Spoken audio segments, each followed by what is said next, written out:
Welcome, my royal friends, to Kingdomino from Blue Orange Games, the game where you'll build an amazing kingdom out of domino-style tiles. This play-along tutorial is designed for you to play along as you learn the rules, so I invite you to play your first game starting right now. If you're ready to start building your kingdom, let's go!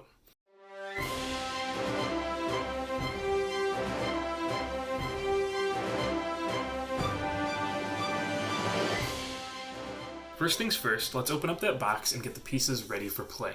When you're done, you should have 48 domino tiles, 8 royal meeples, 4 castles, each of which is built from 4 pieces, like so, and 4 starting tiles. I suggest you pause this video until you've got everything ready to go as you see it here.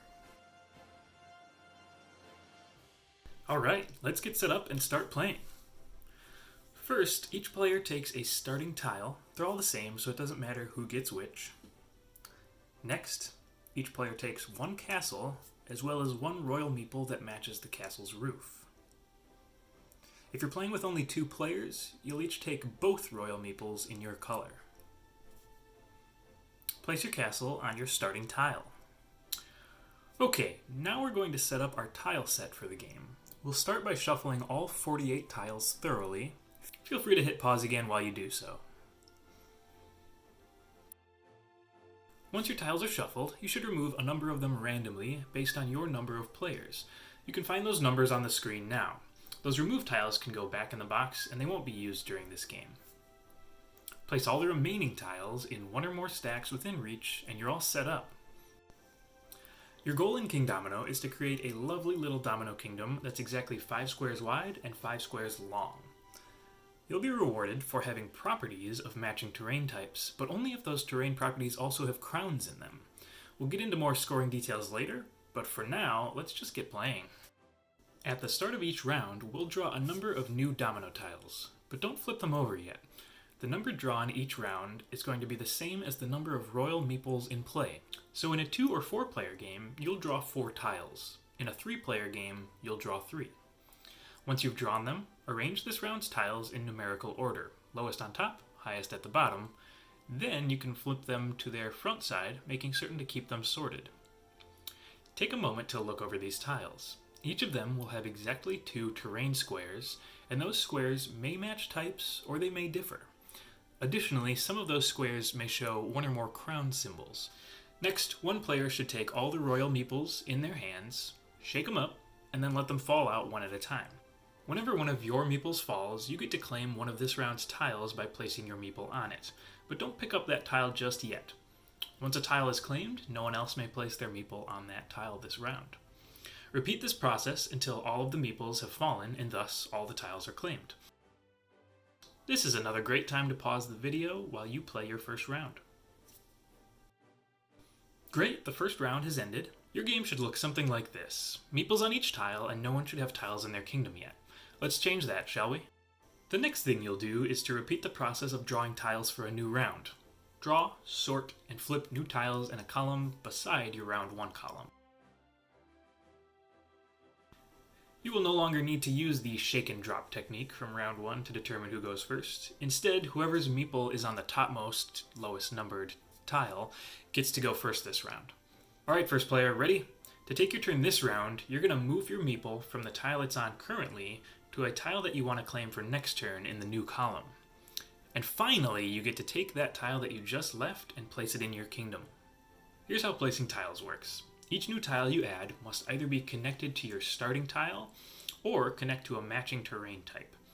Everyone's first tile added will need to connect to the starting tile because you don't have any other tiles to connect to yet. Once you place a tile, it cannot be moved later on. Okay, we're ready for another pause while everyone finishes their second turn by claiming a new tile and placing their first tile in their kingdom. You're now just about ready to play a full game of Kingdomino. First, let's go over a few details that you may want to consider while you're planning your kingdom. Generally speaking, the tiles with lower numbers on the back tend to feature terrain types that are more common, but have a lower concentration of crowns. So you'll have no trouble finding low-value terrain types like water and forest tiles to match together, but the crowns will be few and far between. While the swamp and gold mine tiles will be far less common, and you'll normally see at least one crown on each one of them. Crowns are important because without them, you can't score points. For instance, consider this nice property of connected forest squares I've built. As nice as it looks, this forest is worth 0 points because it has 0 crowns in it. But if I added 1 crown, its value is now 4. I reached 4 by taking the total number of forest squares in this connected property, 4, and multiplying by the number of crowns in the property, 1. So if we instead had 3 crowns in the same property, the value would rise to 12. 4 forest squares times 3 crowns. Last bit of planning advice. Remember, your kingdom must exist within a 5x5 grid of squares. If placing a tile would extend your grid beyond 5 in any direction, you may not place your tile there. And if you've claimed a tile that you can't place within your 5x5 grid in any way, that tile is simply discarded, which means you're probably going to end up with fewer than 12 tiles at the end of the game. You're ready to play a full game of Kingdomino. When you're done, everyone should have had the opportunity to add 12 tiles to their kingdom, although some players may have needed to discard tiles that couldn't be placed in their kingdoms. Note that on the final turn, there will be no new tiles to draw, and you will not claim a new tile. Instead, everyone will place their last claimed tile in their kingdom, and then you're all done. I'll talk about end-of-game scoring next, which you're welcome to watch now, or pause until everyone's kingdom is complete. Alright, let's talk about scoring. Each of your properties, which is a section of connected matching terrain, will have its own score. Then you'll add the scores of all your properties together to get your final score. In order to find the score for a property, count the number of connected matching squares, then multiply by the number of crowns in that property. Let's look at the scoring for an example kingdom. Here we see the pink player's kingdom at the end of the game.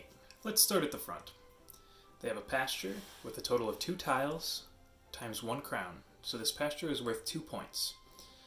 Their swamp totals 3 tiles and has 4 crowns, so that swamp is worth 12 points, bringing them to 14. Jumping over to their tiny little wheat field here, this has 1 crown and 1 tile, so 1 point, a total of 15. This wheat field, which doesn't connect to any other wheat fields, has a total of 3 tiles but 0 crowns, so it's worth 0 points. And the same is true of both of these small forests. Looking at this body of water, which we might call more of a river than a lake in this case, this stretches across the board for a total of 8 tiles, and has 3, there's a crown hidden here behind the castle, 3 total crowns. So this body of water is worth 24 points. Pretty good. Looking at the back, we have a pasture with 1 crown and 1 tile, so 1 more point, a total of 40. And then lastly, a forest in the back with 2 tiles and 1 crown, so 2 more points, 42, and an empty pasture with no crowns. So 42 will be the final score of pink player. Alright, that's it for game 1 of Kingdomino. One last thing before we go. After you've played your first game, there are some fun and simple extra rules you can add in the additional rules section of the rulebook, so check those out. Thanks for watching this Barrister play along, and remember, the first game never counts.